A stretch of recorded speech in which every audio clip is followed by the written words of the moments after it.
Olá, sou Priscila Filippo, alergista e imunologista, e hoje estou com o Dr. Sérgio Dortas, que é professor de Clínica Médica da Faculdade de Petrópolis e médico da Universidade Federal do Rio de Janeiro. E hoje nós vamos conversar sobre urticária aguda na infância.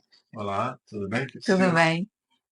Sérgio, o que que é a urticária? Que é uma coisa que é muito comentada e muitas pessoas ficam com dúvidas. Então, acho que é uma pergunta sempre importante a gente definir urticária, porque nos últimos anos essa definição mudou bastante. Então, a gente caracteriza a urticária como uma doença que se apresenta pela presença de urticas, que são aquelas lesões elevadas, circundadas de vermelho, com centro um pouco mais claro, que coçam bastante. Às vezes, o paciente relata um pouquinho de queimação.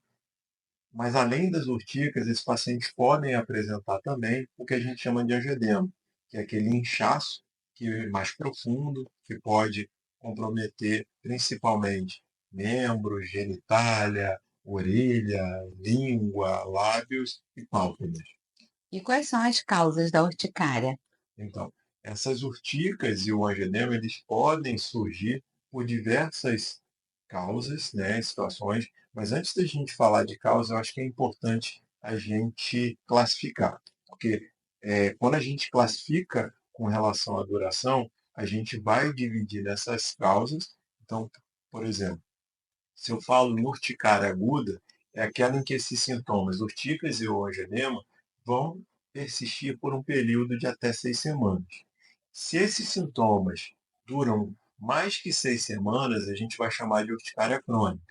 Então, quando eu falo em urticária aguda, as causas mais frequentes são infecções virais, principalmente quando a gente fala em crianças. Então, infecções virais, as infecções virais, bacterianas ou parasitoses vão ser responsáveis por cerca de 40% das causas de urticária aguda, mas a gente tem também as causas alérgicas, né? Ferroada de insetos, medicamentos.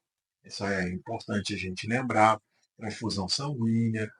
Alguns trabalhos falam também, até mesmo que aeroalérgicos, né, como poeira, podem causar, mas isso de forma mais rara. Mas eu acho que quando a gente fala de urticária aguda, as causas que a gente tem que ter mais em mente é infecções, alergias medicamentosas, alimentares, né, transfusões sanguíneas, alergia a contraste, látex, eu acho, quando a gente fala em profissional de saúde. E aí, na urticária crônica, assim, o que a gente conhece mais é o que a gente chama de autoalergia, onde o indivíduo vai produzir anticorpos IgE contra proteínas próprias, ou produção de anticorpos IgG, na maioria das vezes, contra receptores ou contra uma IgE que está ligada a receptores do mastócito, que é a célula central mesmo da urticária. Então, pensou em urticária, tem que lembrar de mastócito. Então, uma coisa que a gente vê no consultório, muitas vezes o paciente vem falando que fez restrição alimentar, tem indicação de restringir, fazer alguma dieta, quando você tem uma urticária aguda, por exemplo? Não necessariamente, apenas se a história clínica sugerir isso. Se tiver um relato de, em uma ou duas ocasiões, ele, alguns minutos ou até poucas horas depois da ingesta de um determinado alimento, se ele apresentou a urticária, aí a gente vai sim fazer a restrição.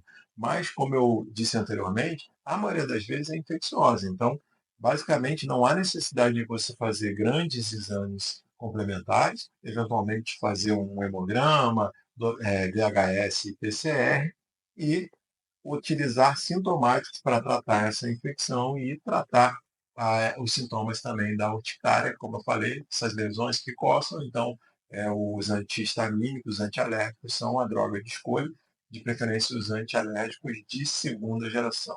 Que Né? são Assim, não quais? recomendo usar antialérgicos de primeira geração, aqueles antialérgicos sedantes estão totalmente contraindicados.